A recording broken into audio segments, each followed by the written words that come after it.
तो ज्यादा अच्छे से ये भाव और ये वाणी समझ में आएगी। जिनके जिनके पास है फोन पर वो फोन पे देखें, और नहीं तो अपने हाथ में ये गुटका लेकर बैठे।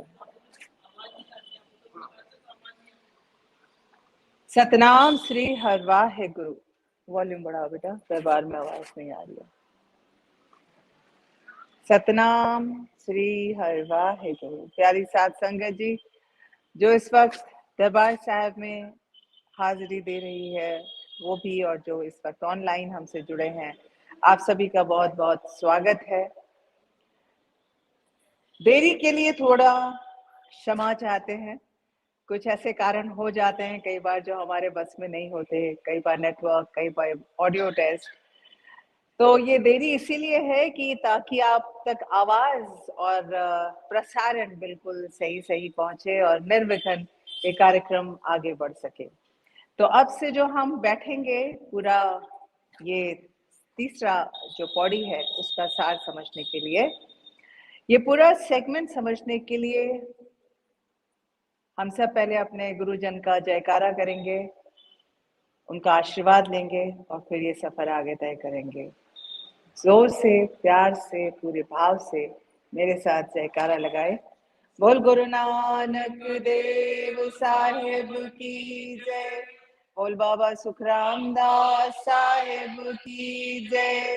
बोल साईं संजय देव साहेब की जय। मुंजे रोड़िए वाले राम की जय। निज वैकुंठ धाम की जय। आयो लाल सबई चौ झूले लाल। जय श्री राम। तो प्यारी साध संगत जी, आशा की वार का आज ये हम तीसरा सफर या चौथा एपिसोड लेकर चल रहे हैं, लेकिन आज तीसरी पौड़ी का हम सार समझेंगे। तीसरी पौड़ी जो हम गुरु नानक देव साहब जी ने इसमें इसका वर्णन किया है, उससे पहले जो है गुरु नानक देव साहब जी के ही दो श्लोक हैं, और हर बार की तरह गुरु रामदास साहब जी का ये छंद, वो छंद जो उन्होंने 448वें अंग पर लिखा था, उसका ये तीसरा पद है। तो इस तीसरे पद से हम शुरुआत करते हैं आज के सफर की। गुरु रामदास साहब जी अपनी वाणी में फरमाते हैं, हम मूरख मुगध शरणागति मिल गोविंद रंगा राम राजे। गुरु साहब फरमाते हैं कि कई रंगों के कौतुक करने वाले इस सृष्टि के, इस ब्रह्मांड के मालिक राजा राम बादशाह, तू मुझे मिल। हम मूर्ख, हम ऐसे मुगध प्राणी हैं जो अपने आप पे भी मुगध होते रहते हैं, जो हम अपने आसपास की जितनी भी माया है उस पर ऐसे मुगध होते रहते हैं। ऐसे मूर्ख हैं हम, और हम तुम्हारी शरणागति में आए हैं। मुझे प्रभु मिलो। आगे गुरु साहब फरमाते हैं, गुर पूरे हर पाया हर भगत एक मंगा। और कहते हैं कि मुझे ऐसा सौभाग्य मिले कि पूरे गुरु के मुझे दर्शन हो, उनसे भेंट हो। ऐसे गुरु के आशीर्वाद से, उनके वचनों से मुझे परमात्मा मिल सकता है, ऐसा मुझे पता है। क्योंकि पूरे गुरु के माध्यम से, उनके जो शब्द हैं, उनसे मैं बस एक ही चीज मांगता हूँ, वो है हरि की भक्ति। एक ही चीज मैं मांग रहा हूँ। मेरा तन मन सबद विगासिया जप अनत तरंगा।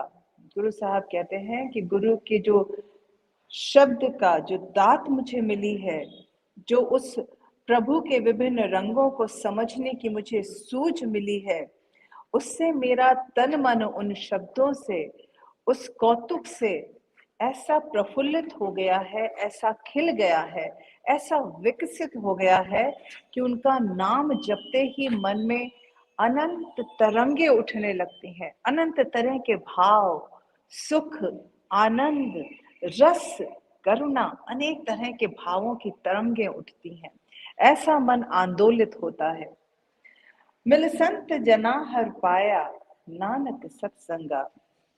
गुरु साहब कहते हैं कि हे प्रभु, संत जनों के सत्संगत से मिलकर, उनके साथ रहकर, उनकी संगति करके मैंने हरि को प्राप्त कर लिया है। गुरु की सत्संगति में क्या होता है? गुरु हमें हमारे आसपास की चीजों में ही जो प्रभु की सिखिया छुपी है, जो उनका ज्ञान छुपा है, उनके इशारे छुपे हैं, उनका बोध कराते हैं। वो हमें ज्ञात कराते हैं कि ये जो हमारे आसपास इतने कण बिखरे पड़े हैं, इनमें भी भगवान है। ये जो पांच परिंदे हैं, इनमें भी भगवान है। हर में भगवान का रूप दिखाते हैं। और मैं विस्माद में आ जाता हूं कि ये सब चीजें भी हमारे सामने है जो प्रभु का रूप है। जब इस चीज का ज्ञान होता है, जब इस विस्माद की स्थिति में कोई आता है, तभी वो ज्ञान प्राप्ति के लायक होता है। ये कहने का मतलब है। और ये सब सूझबूझ, ये ज्ञान कब मिलता है? जब संत जनों की संगत होती है। उसके बिना तो हम रोज यहाँ जीवन जीते हैं, हम रोज उन्हीं गलियों से गुजरते हैं, हम रोज उन्हीं पेड़ों की छांव में बैठते हैं, जाते हैं, लेकिन कभी एहसास नहीं होता। तो अब ये किस तरह से हमें एहसास हुआ है, किस तरह से हम इस विस्माद में पड़े हैं, इसका बड़ी खूबसूरती से, बड़े ही प्यारे शब्दों में गुरु नानक देव साहिब जी अपने इस श्लोक में वर्णन करते हैं। अब विस्माद क्या है, पहले तो हम ये समझे। आगे का जो पूरा पद है, 16 पंक्तियों का ये जो श्लोक है, इस श्लोक में विस्माद इतनी बार उपयोग में लाया गया है, हर बार विस्माद हमको विस्मित करके जाता है।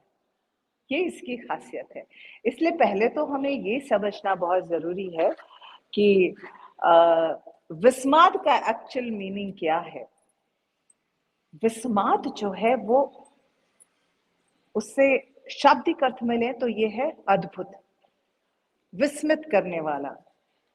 एक्चुअली जो काव्य के 9 रस होते हैं, हमारे जो पहले धर्म ग्रंथ लिखे जाते थे, वो सारे काव्य रूपों में ही होते थे, पद्य रूप में ही होते थे। उनमें जो है 9 रस हुआ करते थे। और ये जो 9 रस थे वो जैसे श्रृंगार, हास्य, करुणा, रौद्र, वीर, भयानक, विभत्स, अद्भुत और शांति। इसके अलावा 5 उपरस और थी, लेकिन मुख्य ये 9 रस है। इनमें से एक रस है अद्भुत। और ये जो अद्भुत रस है, ये अपने आप में बहुत सारे रहस्य लिए हुए। शब्दों पे ध्यान दीजिएगा, हर एक शब्द का अपना मतलब है। अद्भुत जो साथ में रहस्य लिए है, और रहस्य में ही रस है, विस्माद में ही स्वाद है।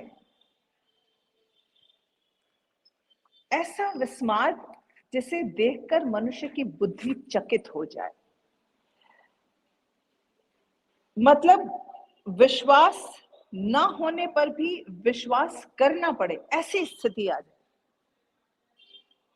अरे ये कैसे हो सकता है? हम देख रहे हैं, नजारा हमारे सामने है, लेकिन हम विस्मित हैं कि ये कैसे हो सकता है। ऐसे कुछ एग्जाम्पल बड़े मोटे से मैं आपको दूं। आपने जब कोणार्क टेम्पल के बारे में सुना है, कोणार्क मंदिर सूर्य मंदिर के बारे में, वो सूर्य मंदिर की संरचना ऐसी है, जब उसकी बारीकियां आप जानने जाते हैं, समझने जाते हैं, तो आप हैरत में पड़ जाते हैं। कहते हैं कोणार्क मंदिर में जो उसका गर्भगृह था, वहां पे लोहे का बहुत बड़ा सा गोला रखा होता था, और वो गोला हवा में टंगा होता था। क्या लोहे के एक छोटे से छल्ले को हवा में प्यारा था।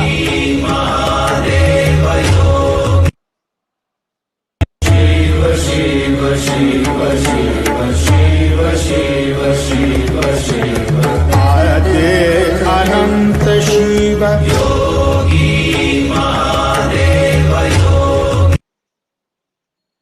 हाँ, अभी जो आपने एक वीडियो देखा, वो वीडियो को मैं आपको एक्सप्लेन कर देती हूँ, क्योंकि दरबार में जो लोग बैठे हैं वो शायद ये वीडियो को नहीं देख पाए होंगे। कोणार्क टेम्पल में जो वो बड़ा सा लोहे का गोला रखा होता था वो हवा में टंगा होता था। संरचना ऐसी थी कि मंदिर के टॉप पर मैग्नेट रखा होता था, चुंबक रखा होता था, और वो इतना शक्तिशाली होता था कि उस हवा में उस गोले को खींच लेता था। और वो इस तरह मध्य में सेटल होता था कि सूर्य की किरणें जब उसके ऊपर पड़ती थी तो लगता था कि जैसे सूर्य ही यहाँ पे विराजमान हो गए हैं। अद्भुत नजारा होता था। लेकिन जब लोगों ने देखा वहां पे जो आतंकवादी आते थे या जो भी इन्वेडर्स आते थे, उन्होंने जब इतना ज्ञान वहां पे भरा भंडार देखा तो हैरत में पड़ गए कि इनके पास इतना ज्ञान कैसा, ये हवा में लोहे को कैसे तैरा सकते हैं। चिढ़ के मारे, जलन के मारे, कुढ़न के मारे उन्होंने नष्ट कर दिया।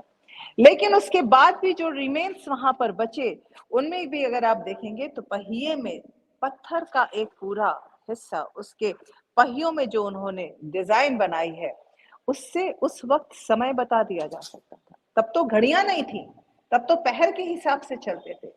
लेकिन वो जो समय उस वक्त उन पहियों में गढ़ा गया, वो आज भी अगर आप अपनी घड़ी से मिलाएं तो एक एक सेकंड मिलता है।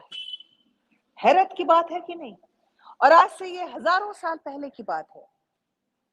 इसी तरह से अभी जो हमने वीडियो देखा था उसमें ये भी हमने देखा था कि किस तरह से एक शिवलिंग हवा में मध्य में तैर रहा है।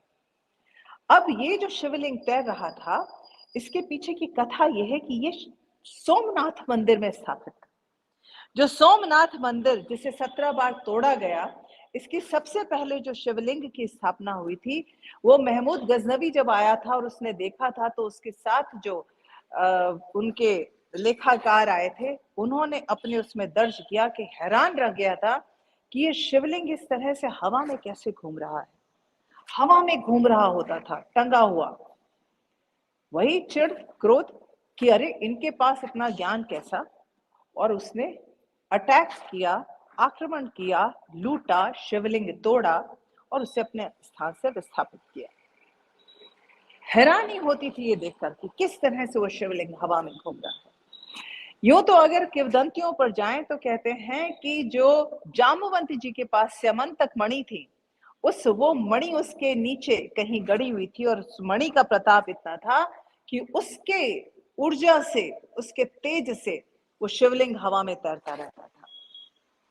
बाद में किसी तरह से दोबारा भी जब स्थापित किया गया तो भी कौन सी तकनीक इस्तेमाल की गई कि वो फिर भी हवा में रहा।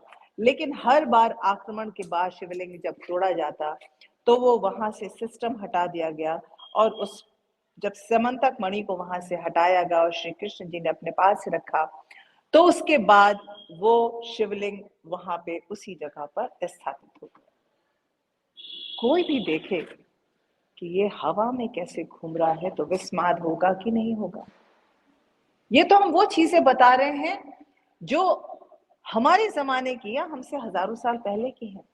लेकिन जिस सृष्टि की हम बात कर रहे हैं, जिस परमात्मा ने, प्रभु ने जिस ब्रह्मांड को, जिस सृष्टि को रचा है, वो तो हजारों लाखों करोड़ों साल पहले रचा है। उसका कमाल देखिए। और वो ऐसी चीजें हैं जो रोज हमारे सामने आती हैं। अब ये जो विस्माद वाली चीजें हैं, ये वही देख सकता है जो अहंकारी नहीं है। अगर अहंकारी ये कहेगा मैं सब कुछ जानता हूं, तो वहां रहस्य नहीं रहता। रहस्य वहां रहता है जहां मन निर्मल होता है और मन में समर्पण भाव होता है कुछ नया जानने के लिए, कुछ नया खोजने के लिए, और मन में पवित्रता का भाव होता है। रहस्य वहां होता है, स्वाद वहां होता है। अगर आप एक ही चीज रोज खाते जाएंगे, अरे इसका स्वाद तो मैं जानता हूं, कोई नई चीज सामने आए, अरे इसका भी स्वाद जानता हूं, चखा तो आपने है नहीं। लेकिन उस नई चीज के पीछे एक स्वाद है, एक रहस्य है, जब तक आप चखेंगे नहीं स्वाद आएगा नहीं।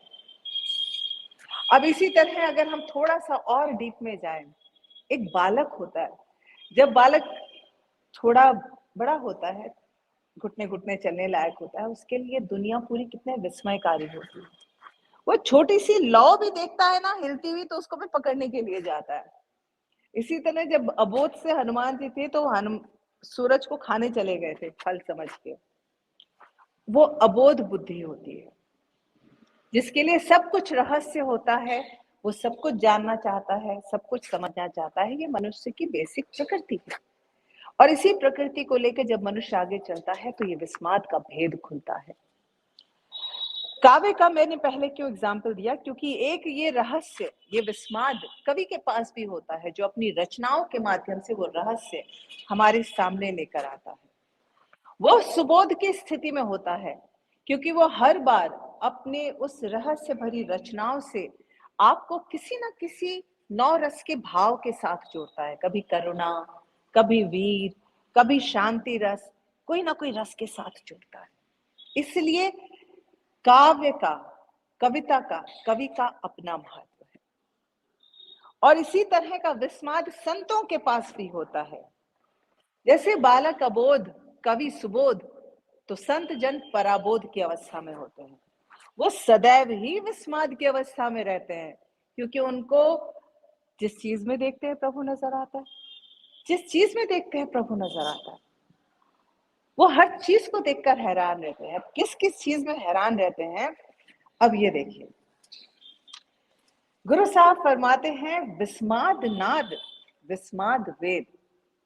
बालक जब गर्भ में होता है तो उसको सबसे पहले अनुभूति क्या होती है? सुनना। वो अपनी माता की आवाज पहचानना शुरू करता है, और किसी की आवाज पहचाने न पहचाने, लेकिन माता की सुगंध और माता की आवाज पहचानता है। तो पहला हुआ नाद। और नाद भी कितने तरह का, विस्मय करने वाली चीजें हैं ये। बड़ा मोटी सी हम चीज जानते हैं, आहत नाद, अनाहत नाद, है कि नहीं? आहत नाद वो जिस पर जब चोट पड़ती है और जो आवाज निकलती है वो आहत नाद, और जो बिना आवाज किए जो आवाज आती है वो अनाहत नाद, जो प्रभु की आवाज होती है। लेकिन आहत नाद के भी बड़े सारे प्रकार हैं। आपने सुना ही होगा अल्ट्रासाउंड, अल्ट्रासोनिक साउंड। इसी तरह से कुछ आवाजें होती हैं, 5 तरह की आवाजें हैं, जिनमें से एक होता है जो प्रकाशमय होती है आवाज, वाणीमय होती है। एक होती है जो स्थिति का ज्ञान से आवाज होती है। चलो हम बहुत डिटेल में नहीं जाएंगे, वरना हम बहुत दूसरी तरफ निकल जाएंगे। तो परा, पश्यंती, मध्यमा और वैखरी, ये इस तरह के आहत नाद है। वैखरी जो हम बोलते हैं अक्षरों से, वाणी से, उसमें भी बड़े प्रकार है। कुछ हम शब्द होठ से बोलते हैं, कुछ कंठ से बोलते हैं, कुछ तालु से बोलते हैं। बड़े सारे नाद हैं। इसके साथ साथ जानवरों की आवाज, पक्षियों की आवाज, कीट पतंगों की आवाज, मनुष्यों की आवाज, और कई बार तो सन्नाटे की आवाज भी सुनाई देती है कि नहीं? कोई कहे कि सन्नाटा बिल्कुल सन्नाटे में है, तो वो भी नहीं है, उसकी भी आवाज होती है। कई बार बहुत शोर होता है सन्नाटे में। सागर की लहरों की आवाज, हवाओं की आवाज, बादलों की गर्जना की आवाज, ये सब किसने बनाई, कहां से आई, सबका अलग रूप क्यों? हवाओं की शाशा, बादलों की गर्जना एक जैसी क्यों नहीं? जितनी शय बनाई सबकी अलग आवाज। और कितनी शय बनाई, आज तक तो विज्ञान भी नहीं पता कर पाया। आज तक कोई वैज्ञानिक नहीं पता कर पाया। ये सिर्फ ज्ञानी महासंत ही बता सकते हैं, जिन्होंने बहुत साल पहले, हजारों लाखों साल पहले बता दिया था कि मनुष्य के अंदर 72,000 नाड़ियां हैं। और तो और वो तो अब विज्ञान ने खोजा है, वो तो ये भी बता चुके हैं कि 84 लाख योनियां होती हैं। हमारे संत तो ये भी बता चुके हैं। तो कहने का मतलब ये है कि जितना भी ब्रह्मांड में अलग अलग आवाजें हैं, अलग अलग कृतियां हैं, ये कोई नहीं पता कर पाया है। यहाँ तक कि ज्ञानी महाज्ञानी भी नहीं पता कर पाए हैं। इसीलिए वो विस्मित होते रहते हैं, हर क्षण विस्मात की अवस्था में रहते हैं कि कितनी प्यारी, कितनी अलग अलग तरह की आवाजें हैं ये। विस्मात वेद, विस्माद नाद, विस्माद वेद। वेद वो आदि ग्रंथ हैं जिनमें 64 तरह की विद्याओं के बारे में बताया गया है। ये विद्याएं हमारे यहाँ अनेक गुरुकुलों में पढ़ाई जाया करती थी। एक जमाने में हमारे देश में लगभग 32 लाख गुरुकुल थे पार्टीशन से पहले। धीरे धीरे सब खत्म होते चले गए। उन सारे गुरुकुलों में 64 तरह की विद्याएं पढ़ाई जाती थी। अनंत प्रकार का ज्ञान होता था, जिनमें पदार्थ का ज्ञान, आत्मा का ज्ञान, प्रकृति का, ब्रह्मांड का, शरीर का, संगीत का, शस्त्रों का, अनेक तरह का ज्ञान। ये सारी सूझ, समझ, ज्ञान, विद्या ये लेकर जो विस्माद पा लेता है ना, जो हर चीज में विस्माद देखता है कि अरे ये कहां से आया, उसके लिए परमात्मा के और रहस्यों को जानने का जो अवसर है वो रास्ता खुल जाता है। आज अगर हम ज्ञान देखने के लिए जाएं तो देखिए, चींटियों से अनुशासित कोई प्राणी है? चींटियों से अनुशासित? वो मेहनत करती रहती हैं, अपने वजन से कई गुना वजन उठाकर वो अपना संचय करती हैं, अपनी कॉलोनी बनाती हैं, कोई किसी से लड़ाई झगड़ा नहीं, कहीं किसी की जरूरत होती है जाके मदद करती हैं, एक दूसरे को इशारे से रास्ता बताती हैं। सबसे अनुशासित वो छोटी सी कीड़ी होती है। उसका भी ज्ञान आप अगर समझना शुरू करें तो आपका जीवन गुजर जाए उसकी भाषा समझने में। ब्रह्मांड, ग्रह, नक्षत्र, सूर्य, धरती, प्रकृति, सागर, जीव जंतु, मौसम, पदार्थ, वनस्पति, कीड़े मकोड़े, कीट पतंगे, कितना कुछ है जानने के लिए, विस्मित होने के लिए। और वेदों, शास्त्रों, पुराणों और इस तरह के आदि ग्रंथों में ज्ञान का अमूल्य भंडार छुपा हुआ है। इसीलिए इस भंडार को समझने के लिए विस्मित होना जरूरी है। विस्माद की अवस्था होगी तभी इनमें स्वाद नजर आएगा, रहस्य मिलेगा, तभी उसका रस समझ में आएगा। इसीलिए गुरु ग्रंथ साहिब जी की वाणी में गुरु अर्जन देव साहिब जी भी फरमाते हैं, वेद पुराण समृत बूझे मूल, सूक्ष्म में जाने अस्थूल। पहले मूल तो पूछो उन आदि ग्रंथों का क्या है। आगे गुरु साहब फरमाते हैं, विस्माद जिये विस्माद भेद। अब इस जो सृष्टि बनाई उसमें हमने जीव देख लिए, जीवों की भिन्नता देखी, कितने तरह के जीव बनाए, जानवर, कीड़े मकोड़े, कीट पतंग, और सब में अंतर। अब अगर हम खूंखार जानवरों की बात करें तो शेर, चीता, बाघ, प्यूमा, पैंथर, ये सब एक ही प्रजाति के हैं, लेकिन सब अलग अलग हैं। सब वैसे ही भक्षण करके मांस खाते हैं, लेकिन सब अलग अलग। एक ही प्रकृति के हैं, लेकिन उनमें भेद कितना है। इसी तरह से घास खाने वाले जानवर, गाय है, भैंस है, बकरी है, हिरण है, हिपोपोटामस है, दरियाई घोड़ा है, सब घास खाते हैं, लेकिन सबकी बनावट, सबका भेद, उनमें भेद कितना है, कोई किसी से रिलेटेड नहीं है। दाना चुगने वालों में, पानी में रहने वालों में, यहाँ तक कि मनुष्यों में कितना भेद है।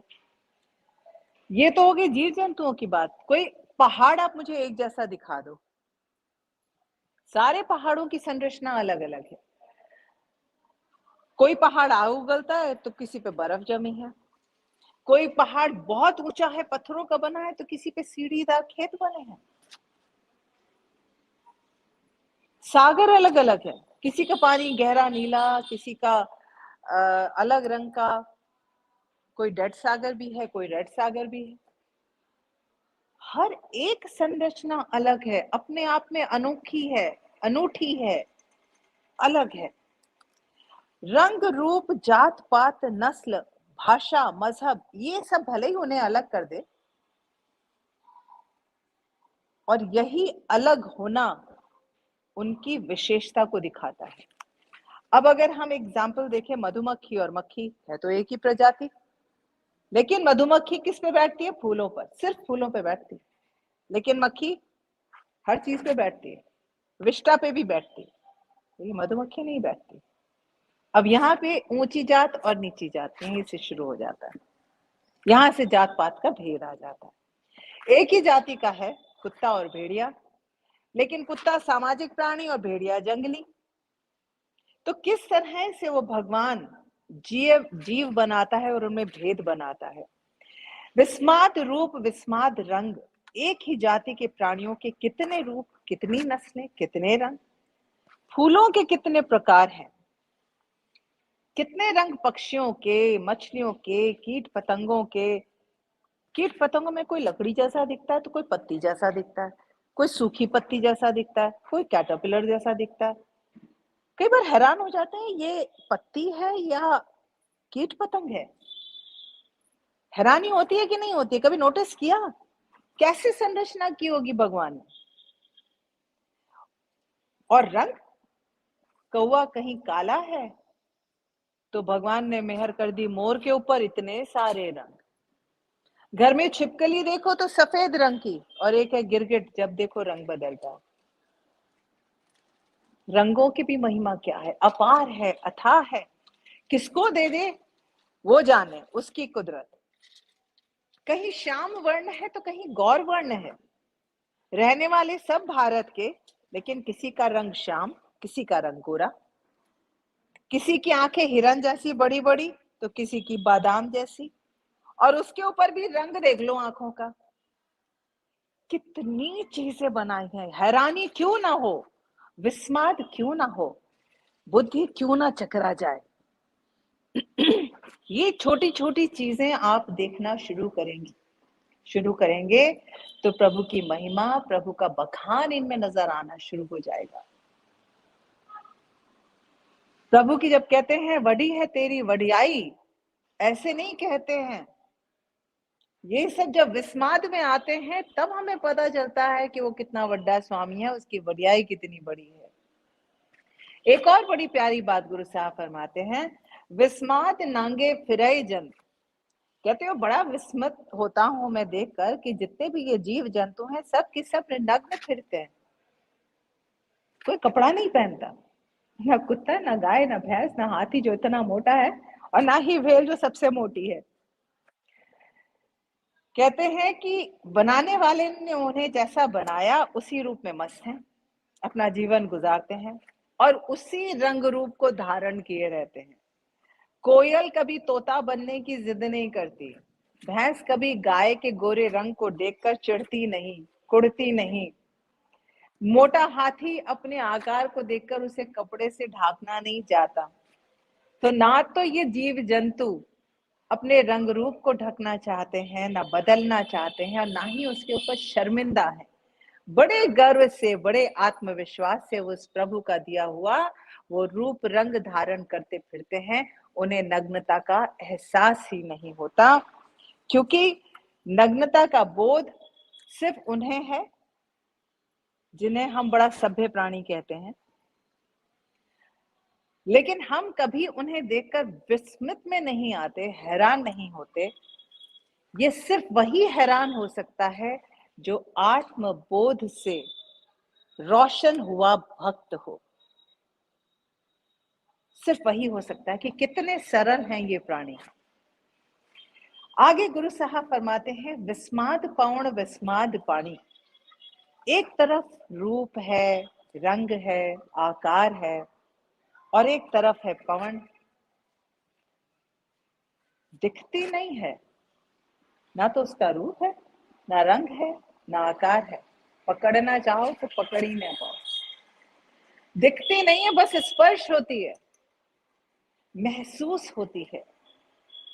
ये कैसी विचित्र शय बनाई है उस बनाने वाले ने, जो पकड़ में भी नहीं आती, जो बनाई भी नहीं जाती, जो दिखती भी नहीं।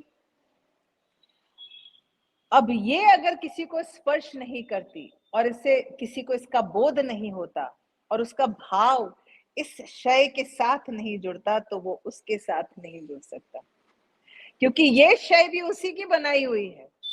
अगर सबको रूप रंग आकार दिया है तो कुछ ऐसे भी हैं जिनको रूप रंग आकार ही नहीं दिया, लेकिन उसके बाद भी वो उसकी रजा से चलते रहते हैं। आध्यात्मिक जो ज्ञानी होता है वही इस पवन के झोंके से विस्माद में आ सकता है।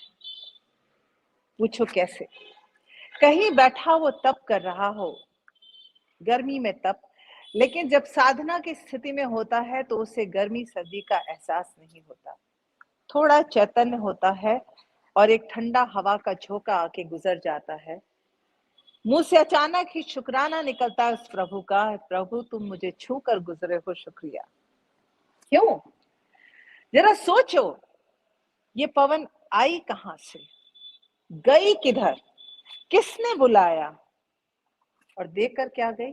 सुख, आनंद, चैन। हवा के इस झोंके को कैसे पता कि मुझे इस वक्त इस ठंडे झोंके की जरूरत है? उसको पता था।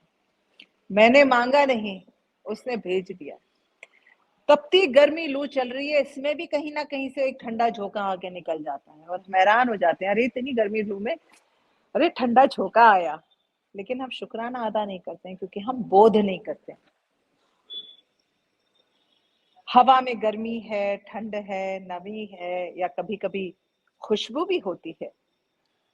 इतनी अजब चीज हमने कहीं नहीं देखी, जो इतनी सारी चीजों को लेकर चलती है, उसके बाद भी हम उसे नोटिस नहीं करते। हवा बहे तो जीवन, हवा रुक जाए तो दम घुट जाए, है कि नहीं? कमाल की शय है कि नहीं? ये तो छोड़िए, हमारे अंदर भी 5 तरह की वायु होती हैं। बताएगा कोई? व्यान, समान, अपान, उदान और प्राण वायु, 5 तरह की वायु है। बाहर की जो वायु है उससे जीवन चलता है और अंदर की जो वायु है उससे जीवन चक्र चलता है, हमारी जीवन यात्रा चलती है। इसलिए पवन का बहुत महत्व है। और अपनी गुरुबाणी में गुरु नानक देव साहब ने कहा भी है, पवन गुरु, गुरु है पवन, जो हमें सही रास्ता दिखाते। और पानी, कहते हैं पवन गुरु पानी पिता, माता धरत महत। पवन जो है वो पानी, पानी जो है वो पिता के समान। अब देखिए, सागर, नदियां, झरने, नदी, नाले, बूंदे, कितने तरीके से पानी भगवान ने हमें दिया है। आम बुद्धि वाले मनुष्य सोचते हैं तो खाली प्यास बुझाने का साधन है, ये तो खाली दैनिक जीवन जीने का साधन है, बस नहाना धोना है, इसी तालाब में जाके कपड़े धोने हैं और बस अपना दैनिक कर्म निपटाना है। क्या ये हैरानी की बात नहीं कि ये पानी जो है वो जीवन दाता है, वो प्राण दाता है, पिता है, हमारा भी हिस्सा है।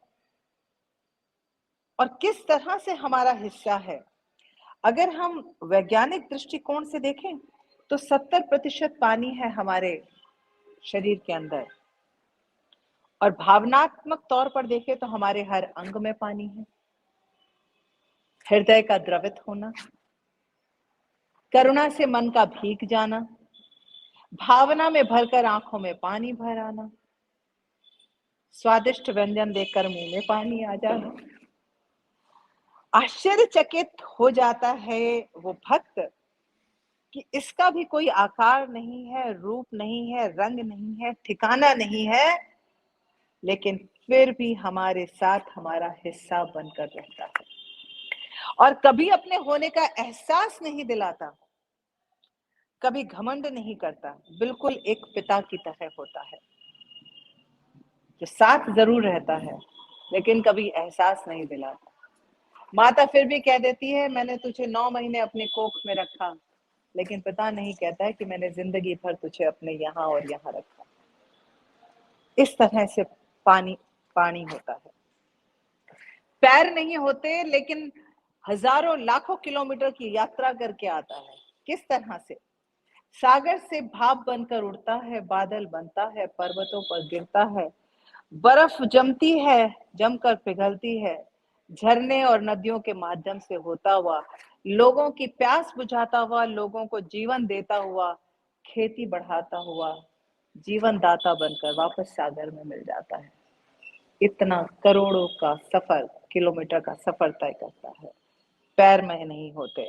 विस्माद के लायक है। तो जब भी आप पानी देखें, और हमारे हिंदू शास्त्रों में तो, हमारे हिंदी संस्कारों में तो पानी का बहुत महत्व है।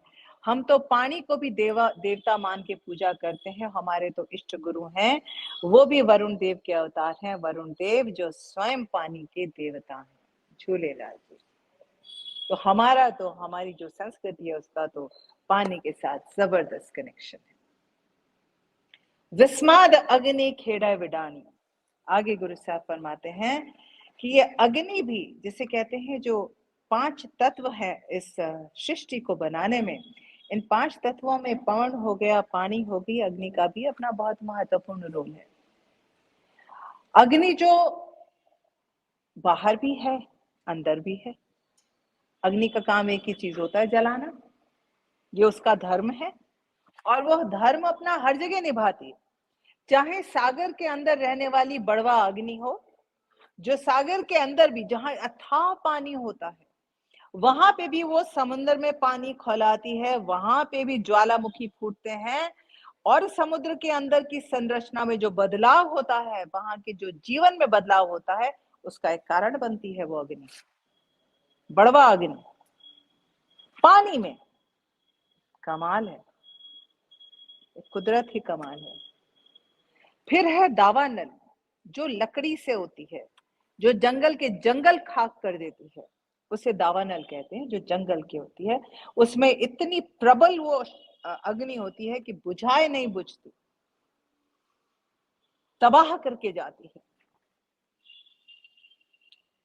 अग्नि में इतनी ताकत है, और इतनी ताकत है कि लोहा भी पचा दे। जठर अग्नि, जठर अग्नि ही ऐसी एक अग्नि है जो इंसान को कर्म करने पर मजबूर करती है। अगर वो कर्म नहीं करेगा तो पेट नहीं भरेगा, और पेट की अग्नि, जठर अग्नि, उसे जीने नहीं देगी। अब हम अपने ऊपर आते हैं। जठर अग्नि हो गई पेट की अग्नि, साथ ही साथ कोप की अग्नि। गुस्से की अग्नि ऐसी होती है कि अच्छे अच्छों को तबाह कर देती है। चिंताग्नि, ये जीवन राख कर देती है। ज्ञानाग्नि ऐसी होती है जिसको ज्ञानाग्नि लग जाए, वो बुझाए नहीं बुझती। कितना भी ज्ञान उसके अंदर झोंकते जाओ, वो अग्नि उतनी ही प्रज्वलित होती जाती है, उतनी ही रोशन होती जाती है। वो अग्नि वैसे ही दावानल की तरह है, बुझती नहीं है। ईर्ष्याग्नि, कामाग्नि, ऐसी बहुत सारी अग्नियां हैं जिनके अंदर मनुष्य जलकर भस्म हो सकता है। शरीर का वैसे ही रहेगा, लेकिन उसका जीवन, उसकी आत्मा भ्रष्ट, नष्ट, राख हो जाएगी। ऐसी अग्नियां हैं। तरह तरह के खेल खेलती हैं, अपने अपने ढंग से खेल रही हैं। संरचना, प्रकृति, व्यवहार, इनमें बदलाव लाने के लिए अग्नि बहुत जरूरी है। इसलिए जब भी अग्नि को देखता हूं, मैं विस्माद में आ जाता हूं कि ये कहां से उत्पन्न की होगी, और कहां कहां ये अपना खेला दिखा रही होगी। सबके अंदर है, लेकिन कोई किसी को इसका बोध नहीं है। कोई कामाग्नि में जलता रहता है, वो ये नहीं सोचता इसको छोड़कर मैं ज्ञानाग्नि में जलूं तो जीवन का कल्याण हो जाए। अग्नियां हैं, लेकिन सिर्फ स्थिति का फर्क है। प्रकृति में बदलाव बहुत बड़ी बात है, अग्नि का सबसे बड़ा धर्म है। विस्माद धरती, विस्माद खानी। हैरान करने वाली है ये धरती, उस प्रभु परमात्मा की ये कृत। कैसे कैसे कौतुक, कैसी कैसी चीजें, पदार्थों, जीव जंतुओं, इन सब से भरी पड़ी है ये। अथाह भंडार खजाने से सजी हुई है ये धरती। कहते हैं कि अभी तो हम धरती का 1% भी नहीं जान पाए हैं। 1%, 99% तो अभी बाकी है, हम समझ ही नहीं पाए। और अगर कोई ये कहे हमें जानने की जरूरत ही नहीं है, किस अहंकार में जी रहा है वो मनुष्य, और क्यों नहीं जानना चाहता है, ये समझ में नहीं आता। अब अगर समझना शुरू करें तो कैसे ये जो धरती, जिसे साइंटिस्ट कहते हैं कि सूरज पे एक बड़ा विस्फोट हुआ, एक अग्नि का गोला बाहर निकला, सैकड़ों सालों तक तपती रही, करोड़ों सालों तक तपती रही, फिर पानी बरसा, ठंडी हुई और जीव जंतुओं का निर्माण। ये तो वैज्ञानिक कहते हैं। परमात्मा ने वो सृष्टि कैसे रचाई है?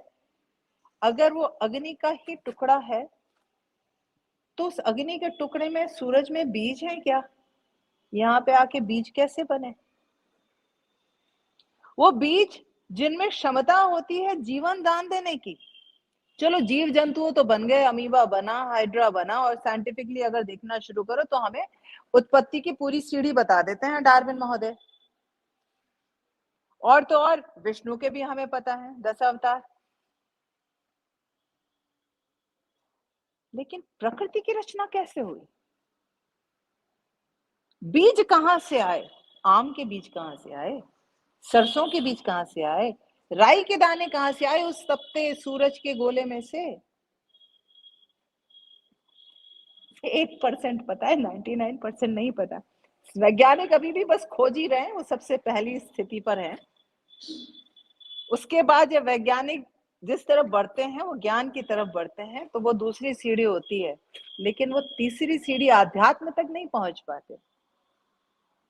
जो ज्ञानी होते हैं उन्हें पता होता है उनका ज्ञान विज्ञान के ऊपर आधारित है, इसीलिए वो धर्म की पालना करते हैं। बड़ा इंटरेस्टिंग है ये संबंध। तो पहले है वैज्ञानिक जो पहली सीढ़ी पे हैं, दूसरे हैं ज्ञानी जो ज्ञान जानते हैं, समझते हैं और विज्ञान उनका आधार है।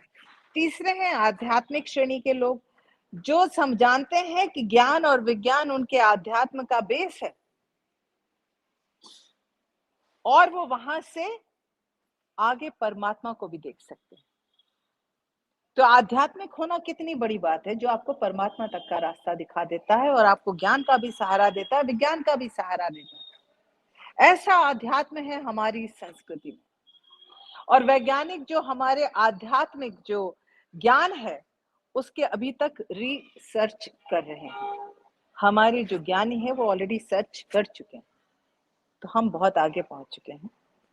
तो कहने का मतलब यहाँ पे ये है कि जो ये धरती बनाई, ये सृष्टि बनाई, इसमें जीवों की उत्पत्ति कैसे की? जीवों की उत्पत्ति का भी बड़ा अच्छा प्रभु ने एक जरिया निकाला, एक उपाय निकाला। कहते हैं विस्माद धरती विस्माद खानी, उन्होंने खान बना दी। अब खान क्या होती है? खाने वो होती है जहां से बहुमूल्य चीजें खोद खोद के निकाली जाती हैं, राइट? भाई आजकल की हम बात करें तो कहीं से कोयला निकलता है, सोना निकलता है, हीरे निकलते हैं, जवाहरात निकलते हैं। तो भगवान ने ये जो यहाँ पे खाने बनाई है जहां से ये जीव जंतु निकल रहे हैं, कौन सी खाने हैं? ये 4 तरह की खाने हैं और उन 4 तरह की खानों को कहा जाता है, खानियों को कहा जाता है उत्तभुज, स्वेदज, अंडज और जेरज। उत्तभुज यानी जो उत्पन्न होते हैं, जैसे कि वनस्पति वगैरह हैं, पेड़ पौधे हैं, ये पृथ्वी और जल के संयोग से बनते हैं। अलग अलग तरह की मिट्टी, अलग अलग तरह का जल, और उनका जब संयोग होता है उससे वनस्पतियों की रचना होती है। ये वनस्पतियों के रचने की खान है। दूसरी खान आती है स्वेदज। स्वेदज जो ऐसे जीव जंतु जो स्वयं ही पैदा होते हैं, जैसे जूं हो गई, डांस हो गई, घुन हो गई, अमीबा हो गया, ये सब जो होते हैं वो सर्दी और गर्मी के संयोग से पैदा होते हैं। अब देखो वहां से उसने कोई बीज नहीं भेजे, सब कुछ इंतजाम इसी धरती पर करके दिया है। हैरानी की बात है कि उसने इंतजाम भी किस चीज से करके दिया है। तीसरी चीज उसने क्या दी? अंडज। अंडज वो प्राणी हैं जो अंडे से जन्म लेते हैं और पहचान उनकी ये होती है कि उनके कान की जगह छेद होता है या झिल्ली होती है, और उनके या तो पंख होते हैं या फिन्स होते हैं जैसे मछलियों के होते हैं, ये उनकी पहचान होती है। और वो किससे पैदा होते हैं? वो क्लेद और बीज से पैदा होते हैं। उसका भी इंतजाम हो गया कि अंडे से ऐसे प्राणी आएंगे। और चौथे आते हैं जेरज। जेरज वो आते हैं जो जन्म लेते हैं बच्चे की तरह, जैसे जीव जंतु हो गए, मनुष्य हो गए, इनका जो संयोग होता है वो रज और वीर्य के साथ होता है। तो ये चार खाने प्रभु ने ऐसी बना के भेजी हैं जो करोड़ों सालों से, हजारों सालों से आज तक उत्पत्ति किए जा रही हैं और सृष्टि को भरे जा रही हैं। और ये भंडारा ऐसा है कि जीव लुप्त हो जाते हैं, नए जीव फिर आ जाते हैं। डायनासोर खत्म हो गए तो क्या हुआ, नए जीव फिर आ गए। अभी ही साइंटिस्टों ने कुछ नए जीव जंतुओं को देखा है, जाना है, जो पहले कभी नहीं दिखे, और उन्होंने घोषित किया है कि ये नए जीवों की उत्पत्ति है। ये कमाल है उसकी सृष्टि का, उसकी इस धरती का, उसकी इस खानी का, जिससे अथाह अनंत जीव जंतुओं की पैदाइश होती रहती है, होती रहती है। विस्माद साध लगाए प्राणी, और आगे गुरु साहब फरमाते हैं साध का मतलब स्वाद। और देखकर यह हैरानी होती है कि हर जीव, हर प्राणी किसी ना किसी स्वाद में डूबा हुआ है। हर किसी प्राणी में कोई ना कोई स्वाद प्रधान होता है। अगर खाली जिह्वा की बात करें तो मधुमक्खी सिर्फ पराग चखती है, भालू को शहद का स्वाद होता है, शेर को मांस का, जोक को खून का, हाथी को गन्ने का, चरने वाले पशु को गाय का, और मनुष्य का तो पूछो ही मत। 56 भोग भी खिला दो तो वो भी कम पड़ते हैं। तो स्वाद का जो एक स्वभाव है, उसकी ऐसी लत पड़ी हुई है, तो कोई रसोई में बैठकर सैकड़ों व्यंजन बना डाले। किसी को धन इकट्ठा करने का स्वाद लगा पड़ा है, किसी को संगीत का, किसी को ज्ञान का। तो गुरु साहब कहते हैं मैं बड़े हैरानी में हूं, किसको किस चीज का स्वाद लगा हुआ है। वो स्वाद ऐसा होता है कि एक बार अगर वो उसमें आया तो उसमें ऐसा डूब जाता है कि उसे ना तो होश होता है, ना खबर होती है, ना भूख लगती है, ना प्यास लगती है। ऐसा वो स्वाद में डूबा हुआ है। समय जानने वाली बात यह है कि वो जिस चीज में डूबा हुआ है उसमें उसने समय लगाया है या गवाया है। मोस्टली गवाते हैं। और हैरान करने वाली बात यह भी है कि उन्हें बोध ही नहीं होता। 56 भोग लगाने में बड़े उस्ताद हैं, लेकिन प्रभु का नाम जपने में थोड़ा वक्त लगता है, सबको बुलाना पड़ता है, आ जाओ भाई। लंगर का स्वाद बाद में चख लेना, प्रभु पहले प्रभु के नाम का स्वाद जपो। विस्माद संजोग, विस्माद विजोग, यह भी बड़ी ही अनोखी बात है। आज भले ही समय हो जाए, लेकिन आज जब तक हम ये विस्माद नहीं समझेंगे तब तक हमें उस प्रभु की कुदरत समझ में नहीं आएगी। तब तक हमें ये समझ में नहीं आएगा कि हम किस जगह खड़े हैं। सबके बावजूद हमारा किसी के साथ रहना, निभाना, खुश रहना, दुखी रहना, सब संजोग की बात होती है। जो भी हमारे रिश्ते नाते हैं, वो चाहे मनुष्य का मनुष्य के साथ हो, मनुष्य का जानवर के साथ हो, या वनस्पतियों के साथ हो, ये सब संजोग की बात होती है। पूर्व जन्म के कर्मों का संयोग होता है। सारे जीवों में जो जीवात्मा बसी होती है, वो पिछले जन्मों के साथी, प्रिय, मित्र रहे होंगे, तभी वो कर्मों के अनुसार इस जन्म में वापस हमारे साथ आते हैं। कभी गाय बनकर, कभी कुत्ते के रूप में, कभी पक्षी के रूप में, तो कभी वनस्पतियों के साथ यहाँ आते हैं, आपके साथ रहते हैं, प्यार जताते हैं। किसी को कहते हैं कि कदम की छांव बड़ी अच्छी लगती है, कोई बरगद के पेड़ की छांव में बैठना चाहता है, किसी को पीपल की छांव के नीचे बैठना बड़ा अच्छा लगता है, उसकी जो आवाजें आती हैं लगता है तालियां बज रही हैं। ये सब पूर्व जन्मों का साथ है, जो कहीं ना कहीं इस जन्म में भी आपके साथ बंधा है, और ये सब संजोग की बात होती है। घर में तुलसी फलती है, फूलती है या नहीं, वनस्पतियां है या नहीं, ये सब आपके पुराने कर्मों और का लेखा जोखा है, और अगले जन्म का लेखा लिखा जा रहा है।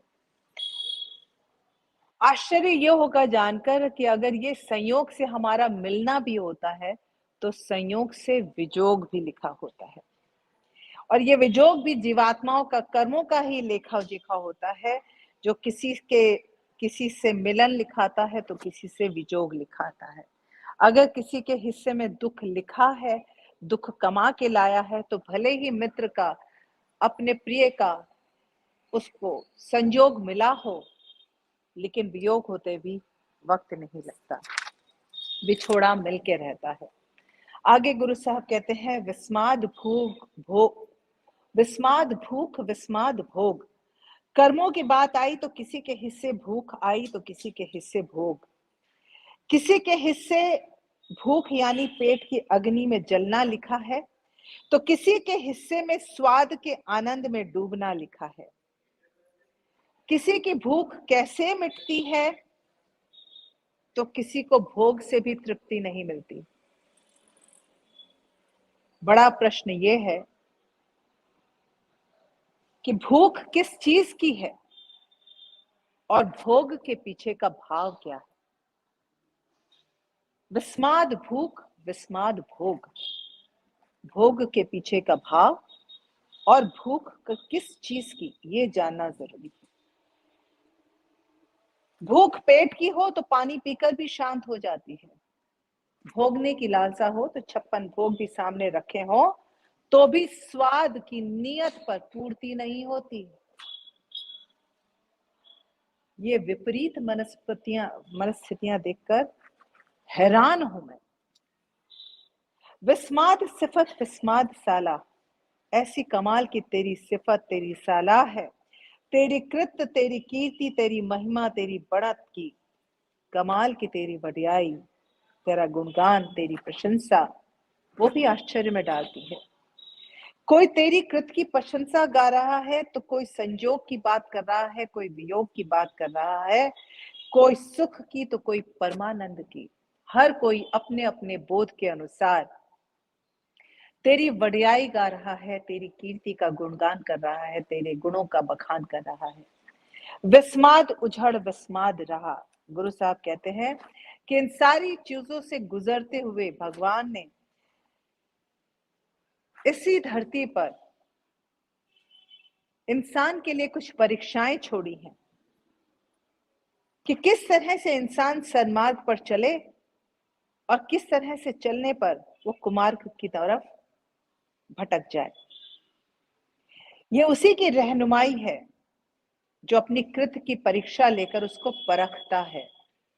जो तेरी रजा से चले, सीधी राह पर चले, वो मोक्ष पाता है। जो परीक्षा में उलझकर भटक जाता है वो काल चक्र से कभी निकल नहीं पाता। कैसा सबका लेखा जोखा रखते हो प्रभु, हैरत होती है, हैरत होती है। आगे गुरु साहब फरमाते हैं, विस्माद नेड़े विस्माद दूर। ये जो दूरी है ना, ये अंधकार की निशानी है। जैसे सूरज से अगर कोई दूर जाता है तो वो अंधकार की तरफ जाता है, सूरज के कोई पास आता है तो वो रोशनी की तरफ आता है।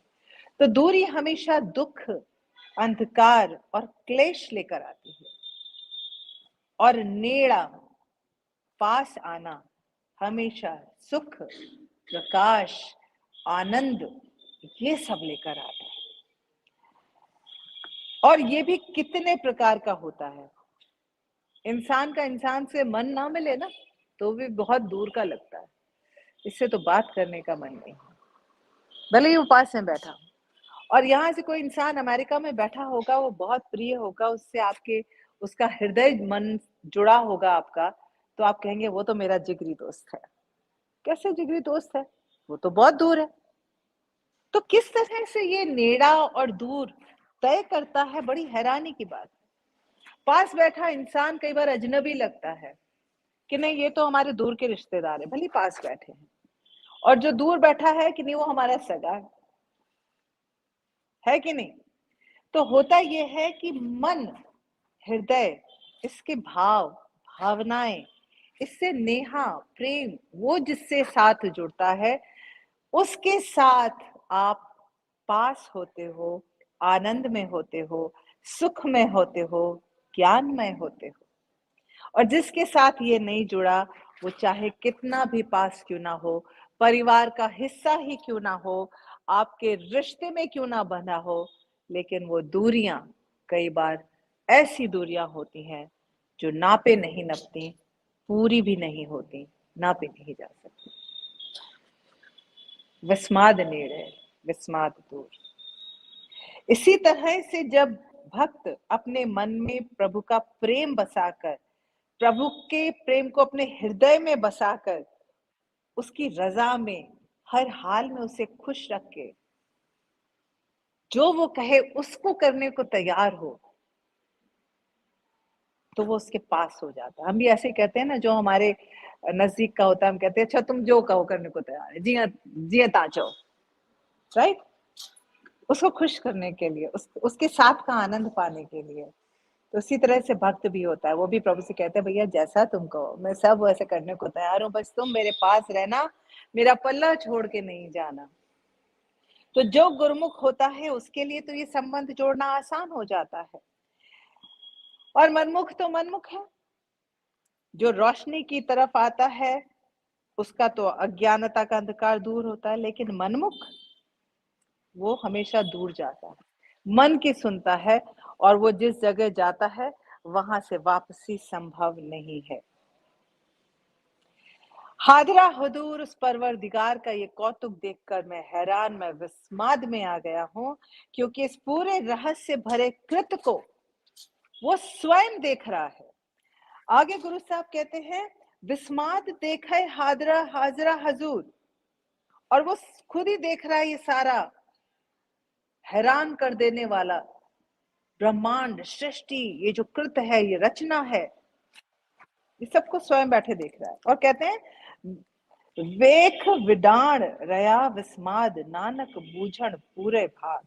गुरु साहब कहते हैं कि सबसे बड़ी बात तो ये कि वो कृत को स्वयं देख भी रहा, स्वयं बना भी रहा है, उसे देख भी रहा है, और उसके अंदर बैठकर सब कुछ ताक भी रहा है। इस इलाही तमाशे को कोई भागों वाला ही समझ सकता है, ये सबके समझने की बात नहीं है। और ये वही समझ सकता है जो साधु जनों की संगत में आता है, क्योंकि वही उसे बूझ सकते हैं और आप तक उसके ये इशारे पहुंचा सकते हैं। आगे गुरु नानक देव साहिब जी का अगला श्लोक, श्लोक महला पहला, उन्हीं का दूजा श्लोक। कुदरत दिसे कुदरत सुनिए, कुदरत भव सुखसार। आज ये पूरा करते हैं हम। कहते हैं कुदरत जो है, यानी उसकी ये जो कृत है, ये जो करनी है, ये जो बढ़त है, रचना जो रची हुई है, ये जो संसार सजाया हुआ है, ये उसकी कुदरत है।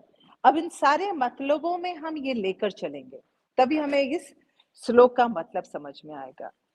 तो गुरु साहब कहते हैं, कुदरत दिसे, जो भी हमें दिखता है वो सब उसकी रचना है, वो सब उसकी कुदरत है।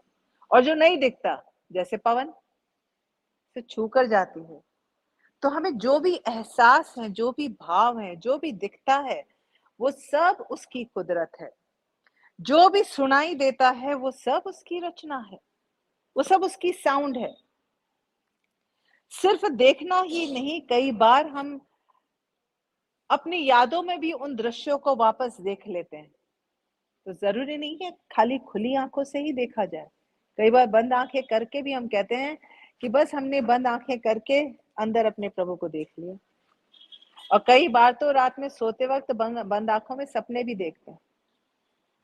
और ऐसा नहीं है कि खाली आंखों वाले ही देख सकते हैं, जो आंखों की रोशनी से वंचित होते हैं, अंधे होते हैं, वो लोग भी अपने भावों के अनुसार उस प्रभु का एक रूप रचते हैं, इस संसार का रूप रचते हैं, स्पर्श से देखते हैं, जानते हैं, अपने भाव जोड़ते हैं।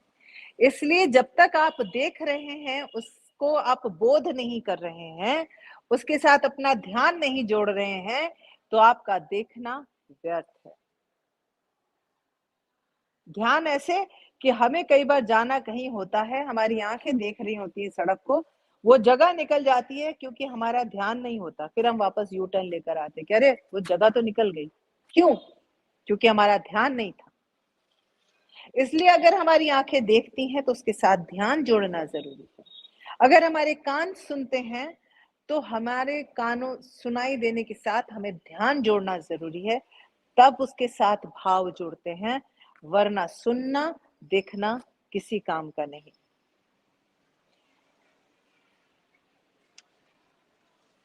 अब कमाल की बात देखो, जब गुरु साहब ने ये सुनना देखना ऐसे यत्न जो बनाए, ये भी उसकी कुदरत, और जो ये यंत्र बनाए, आंख कान, बने किसके हैं? हार्ड के, मांस के, पेशियों के। कोई मशीन नहीं है, कोई मशीन नहीं है।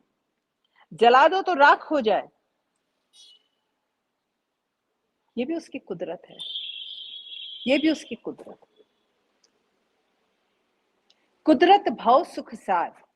भाव, भाव यानी भय, और भय मानसिक रोग के रूप में नहीं कि हमें भूत से डर लगता है, हमें अंधकार से डर लगता है। ये एक मानसिक विकार है। यहाँ उस भय की बात हो रही है जो अपने साथ पवित्र निर्मल भाव लेकर चलता है। और ये भाव कौन सा है? जो इंसान को सही राह पर चलने का संयम देता है, नियम में रखता है और अनुशासन देता है। आज अगर हमें ये भय लगता है कि अगर हमने ज्यादा खाना खा लिया तो मैं मोटी हो जाऊंगी, इससे थोड़ा कम खाना खाती हूँ, ये डर है कि ज्यादा खाना खा लिया, तो ये भय निर्मल भय है, ये भय विकार नहीं है। तो वो भय जो मुझे अपने स्वास्थ्य के बारे में संयमित करता है, ये भय अच्छा है। अगर वो हम ट्रैफिक का पालन ना करें तो हम कहीं ना कहीं फंसेंगे या चोट हमें लगेगी, तो वहां पे अनुशासन जरूरी है। तो हमें ये भय रहता है, अरे अगर हमने पार कर लिया, नहीं नहीं पार मत करो, चोट लग जाएगी। ये भय निर्मल भय है, ये डरावना भय नहीं। तो डर जो है, ये जो भय है, वो हमको संयम सिखाता है, नियम पे चलना सिखाता है, अनुशासन सिखाता है। यही नहीं, सिर्फ प्रेम और अटूट सेवा का भाव भी सिखाता है। और यही भाव हमें भगवान के साथ जोड़ता है। जब हमें ये डर होता है कि कहीं भगवान हमसे रूठ ना जाए, हम बिल्कुल हाथ बांधे उसकी रजा के अनुसार, उसकी हुक्म के अनुसार चलते रहते हैं। जे ता चौ साईं, वैसे ही करेंगे, वैसे ही करेंगे, क्योंकि कहीं डर है, भय है, वो छोड़ के ना चला जाए। तो ये डर जो है, ये हमको बहुत सारे भाव सिखाता है, ये निर्मल भय है। रामायण का एक दोहा भी है, विनय न मानत जलद जड़, गए 3 दिन बीत, बोले राम सकोप तब, भय बिन होए न प्रीत। भय के बिना प्रीत भी नहीं होती है। अगर हमें ये पता हो ना ये इंसान तो हमें कहीं छोड़ के नहीं जाएगा, तो हम तो उसे टेकन फॉर ग्रांटेड ले लेंगे, उसको भाव ही नहीं देंगे। और जब हमें ये होगा, नहीं नहीं ये हमारा बहुत प्रिय है, ये तो हमारा परम मित्र है, ये मुझे बहुत समझता है, तो हम सारे यत्न करके उसको अपने पास ही रखना चाहेंगे, क्योंकि हमें भय है। तो बोले राम सकोप तप, भय भिन्न होए ना प्रीत। तो अध्यात्म की दुनिया में भय प्रेम सेवा समर्पण सिखाता है, संयम नियम अनुशासन सिखाता है।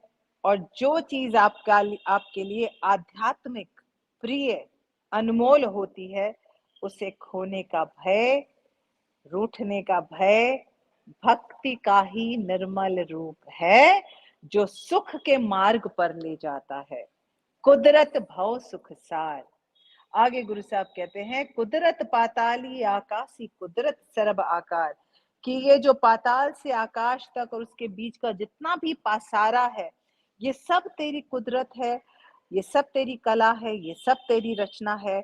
इसके बीच बहुत सारा भेद है, अंतर है, दूरियां हैं, और कुछ ऐसे कौतुक भी हैं जो इन आकारों को जाति नस्लों देशों में सीमाओं में दूरियां मिटाकर इनको एक करने की कोशिश में भी लगे रहते हैं।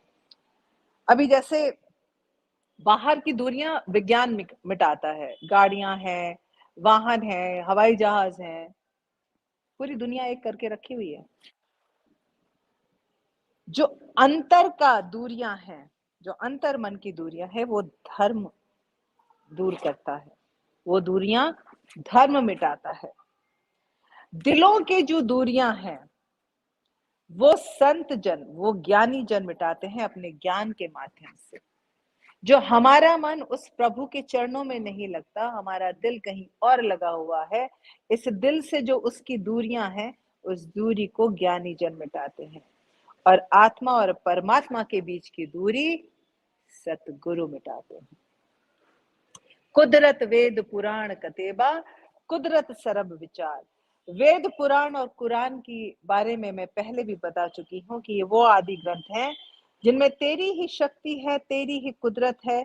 तो जिस पर कृपा करता है, उन्हीं पर अपनी कुदरत का रहस्य खोलता है और उनका बखान, उनके विचार उस ग्रंथ में झलकते हैं। और धर्म ग्रंथों के द्वारा धर्म के मार्ग पर चलकर सत्य के मार्ग पर चलने के अलग अलग रास्ते भी बताए जाते हैं। ये धर्म ग्रंथों की खासियत है।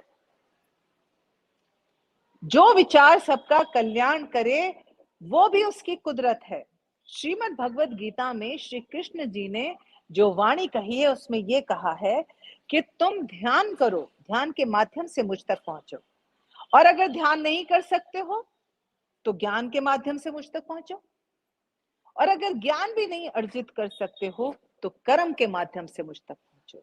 तुम जो भी सत्य कर्म करोगे, या ध्यान या ज्ञान या कर्म, तुम मुझ तक पहुंचोगे। भाव होना चाहिए, मनसा वाचा कर्मणा, वो सिर्फ भगवान वो देखता है, उसकी कसौटी पर वो सत्य होना चाहिए। आगे भगवान के गुरु साहब फरमाते हैं, कुदरत जाति जिनसी रंगी, नहीं, कुदरत खाना पीना पहनन, कुदरत सरब प्यार। कहते हैं कि ये जितना भी प्यार, ये जितने भी भाव प्यार के इस धरती पर हैं, हम जीव जंतु एक दूसरे के साथ शेयर करते हैं, ये सब भी उसकी कुदरत है। हमारी बोली भाषा समझने ना समझने वाला प्राणी भी हमारा प्यार, हमारे भाव समझता है। और हमारी बोली भाषा समझने वाला भी कई बार हमारी बात नहीं समझ पाता। तो ये जितना प्यार वाला भाव है, ये स्नेह वाला जो भाव है, ये भी तेरी कुदरत है। किसको किसकी भाषा कैसे समझा देता है। खाना पीना पहनना, ये सब उसकी महिमा है, उसी की देन है। कहते हैं भूख उत्पन्न करने के लिए, पेट भरने के लिए इंतजाम किए हैं। नग्नता का एहसास पशुओं को नहीं, पक्षियों को नहीं, लेकिन मनुष्यों को दिया। ये तेरी कुदरत, तेरी माया।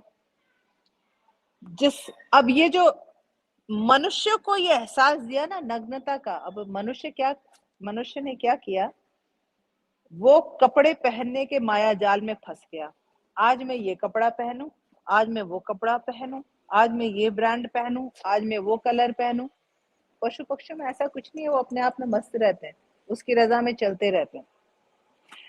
जब मनुष्य इन चीजों में फंसता है तो वो अपने मुख्य मार्ग से अलग हो जाता है।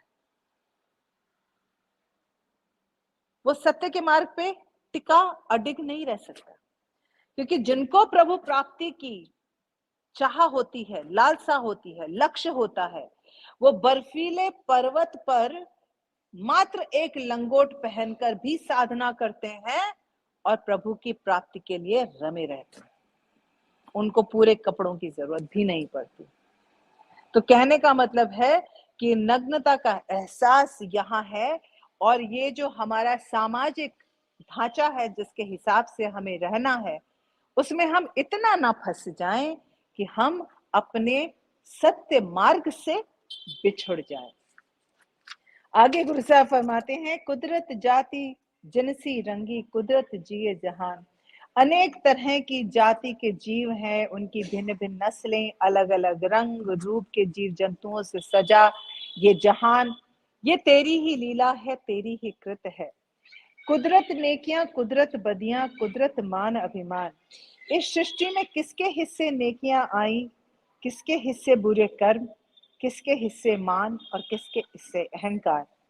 ये भाव, ये कर्म, ये साधना, ये साधन ये तेरी ही कुदरत है। ये परीक्षा है या कर्मों का फल, ये भी तय करना तेरी ही कुदरत है, तेरी ही बढ़त का हिस्सा है। ये सारा खेला इस सृष्टि के अंदर चल रहा है, तेरी निगहबानी में, तेरी कुदरत में चल रहा है। ऐसी है तेरी कुदरत। आगे गुरु साहब कहते हैं, कुदरत पवन पानी बैसंतर, कुदरत धरती खाक, कहते हैं। और यही कुदरत पवन पानी अग्नि और धरती की मिट्टी बनकर हमारे सामने रोज रहती है। ये कुदरत के नजारे हमारे सामने रोज रहते हैं। हजारों लाखों साल से जीव जंतु इस्तेमाल कर रहे हैं, लेकिन तेरी कुदरत ऐसी बेमिसाल लाजवाब है जो आज तक खत्म नहीं हो रही। और ये भंडारा हमेशा भरा रहने के खाड़ियां भी तुमने बना रखी हैं। सब तेरी कुदरत तू कादिर करता, पाकी नाई पाक, कहते हैं ये सारी की सारी कुदरत जो है वो तेरी ही तेरी ही कृत है। तू ही कृत, तू ही करतार है, तू ही कृत है, तू ही करनहार है। तीनों चीजें तू ही है। और तेरी जो ये वडियाई है, तेरा जो ये नाम है, महिमा है, ये इतनी पवित्र है कि ये पवित्र से भी पवित्र है। ऐसा पवित्र है तेरा नाम, तेरी वडियाई। गुरु साहब कहते हैं, नानक हुक्म अंदर वेख है, वर्तो ताको ताक, कि ये सबका इस्तेमाल भी कर रहा है, उनसे काम भी ले रहा है, और उसके अंदर स्वयं बैठकर सारे नजारे भी देख रहा है। ये बड़ा कौतुक है उस प्रभु का। इतना कौतुक होने के बाद गुरु साहब अपनी पौड़ी में क्या फरमाते हैं, कहते हैं, आप ही ने भोग भोग के होई भस्मन भौर सिधाया। कहते हैं इतना सब कुछ होने के बाद भी अगर कोई उसका विस्माद नहीं करता, उसकी कुदरत को नहीं समझता, उस प्रभु की लीला को नहीं समझता, ऐसा मनमुख वो प्राणी है, तो वो सिर्फ जितनी भी भोग विलास की चीजें हैं वो भोग विलास की चीजें भोगेगा, और जब अंतिम समय आएगा तो शरीर तो जल के खास हो जाएगा और आप आत्मा का भंवरा उड़ के चला जाएगा। बड़ा हुआ दुनिया गल संगल घत चलाया, कहते होगा बड़ा दुनियादारी गला, होगी बड़ी पहचान तेरी, होगी बड़ी शान शौकत वाला नाम तेरा, लेकिन ये सारी संसारी कमाई यही रह जाती है। शरीर तो मिट्टी में मिल जाता है, साथ क्या जाता है, कर्मों की कमाई। अब कर्मों की कमाई अगर तुमने सत्कर्म करके नाम जप के कमाई ही नहीं, तो वहां तो काम आनी नहीं है। वहां की कमाई, वहां का मान तो कुछ और है। और अगर वो यहाँ नहीं कमाया तो वहां पे क्या होगा? जो बुरे कर्म तुमने यहाँ पे कमाए हैं, उसका नाम नहीं जपा, उसके सत्संग में नहीं बैठे, उसकी वडियाई नहीं सुनी, उसकी कुदरत नहीं जानी, उसके बारे में जानते नहीं हो, तो तुम्हारी वहां क्या वैल्यू? कहते वो सारे जो तुम्हारे बुरे कर्म हैं वो तुम्हारे गले में जंजीर बन के पड़े रहते हैं, जो तुम्हें खींच के नरक की तरफ ले जाते हैं। आगे करनी कीरत वाचिए, बही लेखा कर समझाया। और आगे क्या होता है? धर्मराज जो हर का लेखा जोखा कर्मों का समझते हैं, जानते हैं, वो कहते हैं कि सबकी जो करनी है, सबका जो कर्म है, उसका बहिलेखा सामने लेकर बैठते हैं और उसे बताते जाते हैं, तूने ये किया, तूने ये किया। वो सब उसको समझाते हैं। ठाव न होई पौधी हुणी सुनिए किया रुआया, कहते हैं कि जब उसको मार पड़ती है ना, कि तुमने मानुष जन्म लेकर किया क्या, सिर्फ भोग विलास किया, तो उसको ऐसी मार पड़ती है कि उसे छुपने के लिए जगह भी नहीं मिलती, और कोई उसका सुनने वाला नहीं होता, कोई उसका रोना सुनने वाला नहीं होता। क्यों नहीं होता? क्योंकि जब वो इस धरती पे था तो ना तो उसने प्रभु का नाम जपा, ना उसने प्रभु के वचन सुने, ना उसने संतों का सत्संग सुना, ना भजन किया, ना कीर्तन किया। जब प्रभु के साथ जुड़ा ही नहीं, तो वहां जाके उसका रोना कौन सुनेगा? कोई नहीं सुनेगा। इसीलिए गुरु साहब फरमाते हैं कि मन अंधे जन्म गवाया, कि हे अंधे मूर्ख मानुष, ये तूने क्या किया? वो कहते हैं कि इस धरती पर बिखरे हुए उसके कौतुक तुमने नहीं देखे, विस्माद नहीं किया, याद नहीं किया। ये जो जन्म मिला है ना, अनमोल मानुख जन्म, ये तुमने व्यर्थ गंवा दिया है। तुम्हारे जैसा अंधा, मूर्ख, मूढ़ मनुष्य और कोई नहीं है। ये उसको आखिरी संदेशा देते हैं गुरु नानक देव साहब जी, और यही संदेशा हमें इसी सेगमेंट के छंद के साथ जोड़ता है, जो गुरु रामदास जी का छंद मैंने आपको सबसे पहले सुनाया।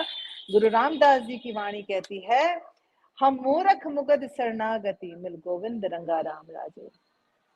जब गुरु साहब की वाणी वो सुनता है, जब सतगुरु से मिलता है, वहां से उसको जब समझाया जाता है कि अगले जन्म में जाके तुझे ये करना है, और वो गुरु के पास जाता है, मिलता है, तब वो कहता है कि हम तो मूर्ख मुगद प्राणी है, बस प्रभु परमात्मा तू मुझे मिल जा, इतनी कौतुक करने वाला तो मुझे मिल जा, गुरु से मिला दे, मुझे पता है गुरु ही उस परमात्मा से मिला सकता है।